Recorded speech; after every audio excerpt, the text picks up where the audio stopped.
भोजपुरी के global star कहे जाने वाले खेसारी लाल यादव के गाने हर युवा की जुबान पर हैं।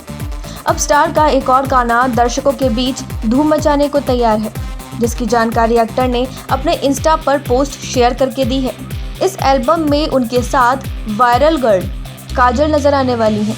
खेसारी ने पोस्ट शेयर करते हुए कैप्शन भी दिया है, मोहर नैयर के कल भोरे 6:30 बजे सुर म्यूजिक ऑफिशियल पर रिलीज हो रहल बा। कल प्यार के रिकॉर्ड के मोहर भी लाजवाब है। इस गाने को खेसारी ने खुद गाया है, जबकि फीमेल सिंगर के तौर पर नेहा राज भी उनके साथ है। ये गाना 18 मई को सुबह 6:30 बजे रिलीज होगा। खेसारी के पोस्ट के बाद यूजर्स कमेंट करते नहीं थक रहे। फैंस के बीच खेसारी के इस नए गाने को लेकर एक्साइटमेंट साफ तौर पर नजर आ रही है। खेसारी का क्रेज फैंस के सिर चढ़कर बोलता है। इससे पहले खेसारी का आम्रपाली दुबे संग एक गाना सोशल मीडिया पर काफी धूम मचा रहा था। ये गाना था पलंग सागवान के। इस गाने को YouTube पर 251+ मिलियन व्यूज मिले हैं, जिसे इंस्टा पर रील्स के तौर पर भी इस्तेमाल किया जा रहा है।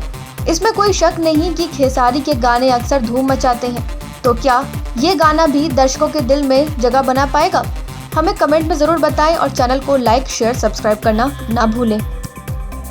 पूर्वांचल लाइव की ऐसी ही लेटेस्ट और चटपटी अपडेट्स और गॉसिप के लिए बने रहिए अपने फेवरेट चैनल पूर्वांचल लाइव के साथ।